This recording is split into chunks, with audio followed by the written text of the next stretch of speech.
Hey, yo! Welcome back to the Dugout and Beyond. So we are now transitioning from Elite 8 to the Final Four. We're about halfway through here, as we do have two teams I'm already making it into the Final Four, South Carolina, and #1 seed, and also the other one of the other ones, UCLA, here as they beat LSU. But we have a couple more games coming up today, actually later on in the prime time here as we go on. We have TCU against Texas and UConn against USC. So basically, all of the massive heavyweights in this in the entire year are all matched together now, and this is obviously what March Madness ends up to be, where it's just all the domination is just all in one place, and it's just usually an amazing thing to watch, and it's really awesome. But we have something kind of crazy that's never happened before in men or women's college basketball, and that is having Hailey Van Lith, who is on TCU, in her 5th straight Elite 8, and that has never happened again to anyone before. This is her 3rd team. She was on Louisville from 2021 to 23, and then LSU for 1 year, 24, and then they have her now. Obviously, TCU is is playing there also, so it's pretty awesome to see. They did beat. They had a pretty average game, with winning 71-62 against Notre Dame on Saturday, and with Lith finishing with 26 points, 9 rebounds, 4 assists, and 1 steal.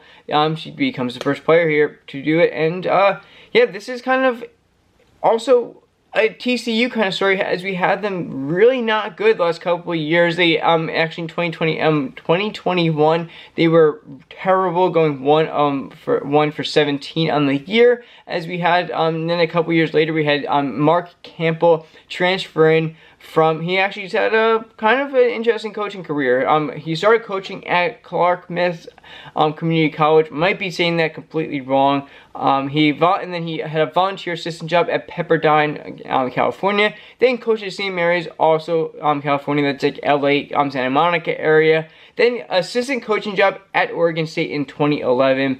And then was hired as the assistant to Oregon. So Oregon State, then Oregon. In 2014, was promoted to associate coach in 2015. Then he had all the they had really good players, obviously, with that Oregon team, especially with Sabrina Ionescu, who is now of course killing it now in the WNBA for the New York Liberty. Then went to Sacramento State in 21, and then was called to TCU 2 years later, and basically, in the last couple of years, has basically turned this team around. They did have a crazy year last year where they were completely killed by injury, and they actually had to have in-season tryouts to make that, to basically not have the entire season be a complete forfeit at the point.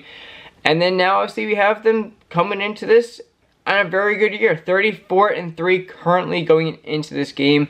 But yeah, this is also, obviously, it's not just Van Lith being the only one. It's TCU and also Mark Campbell basically having this complete turnaround for this program here, as you have a girl who's basically knows what to do. It's kind of like you have a professional team out there. You have a guy who's a veteran for the last 8 years, made it to the playoffs for half his career. He knows how to get his team going, and that's basically what she's done.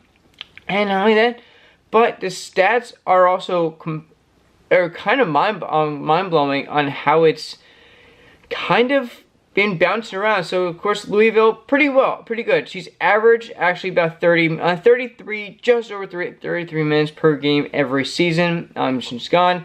And just about 15 points per game here, with 4 rebounds and just under 3.5 assists, 1 steal, and barely getting a block on each game.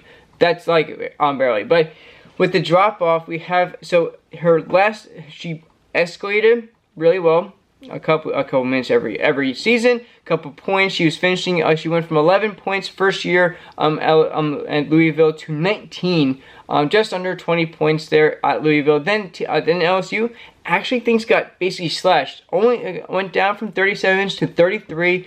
Getting played with 36 minutes to 31 minutes. Then her points just dropped off. Basically, you're not getting the playing time you were. The numbers are going to be reflecting that. So her points dropped off by almost literally almost over 8 points here. Just basically everything slashed in half as we go along. And then her last year, and then this year TCU, everything came right back up. 35 minutes, went up to 17 points with 4.5 rebounds. So basically everything she was doing her last year at Louisville, she's redoing it again and showing like, hey, like, you just give me the minutes, I will improve, my stats will be improving. She kind of got bashed for that, like, hey, like, you're on a very good LSU team, but you're not doing as well. Like, there's a reason why. You're giving me 5 less minutes to do what I can actually do and help this team. So I will see someone that's playing virtually the entire game is going to have very good stats coming along the way there. So yeah, she's doing really well. She'll have 17 points, 4.5 rebounds, 5.5 assists, and 46% field goal percentage, which is very good. That's elite right there. Reason why they're in Elite 8. Not really, but definitely, obviously, a team effort there. But yeah, this is it. She was one of the only ones to transfer from it, besides for, of course, Mark Camp, who's been bouncing back forth across different teams. But that's obviously what you do in a career like this. Unless you're Junior Yama, who basically, or one for Stanford the last couple years, unless you're that person, you're not gonna. Sometimes you're gonna be transferring to other places and getting the opportunities. Obviously, we have a massive transfer portal now, also with coaches that is also being very criticized at the moment, because it's like, hey, like, you're complaining that players are doing this all the time. Basically, some of them are in the middle of the season and they're just going, hey, I'm gonna be going to another team. Good luck. I know a lot of you came here for me, and for the most part, and now I'm gone. And now you have to all probably maybe get in the transfer portal too if you want to come follow me. But that's a whole nother story that's going along here. But she was one of them that was basically, the federal judge kind of forced it to saying, hey, like, let's them just transfer as many times as they want. And it's been kind of a whirlwind ever since then, where people are just like, you're transferring to the fifth, sixth, seventh school in your career just because you can. It's kind of insane, but hey, if you make it work, you make it work to a point. So, yeah, we're going along here, and with the games going on, we have, of course, TCU's the first game tonight at 7 o'clock against number 1 Texas, and then 9 o'clock we have number 2 UConn against a very short-handed USC, of course, with us having the top performer out here in Juju, as she got hurt, so I think that she will be missing this game along the way. So, hey, it's definitely going to be a much bigger team effort here against this UConn team tonight as we go along. And yeah, let's see how this all turns out, and should be a lot of really exciting games coming down the stretch. As we also have, of course, men's doing this as well. First time since 2008, all number 1 seeds have made it to the Final Four for them. So that's pretty exciting. But yeah, this is interesting, and kind of maybe the reason why the transfer portal is so crazy at this for this moment, and probably for the future to come. So we'll see how that goes. And I'll see you on the next one. Peace!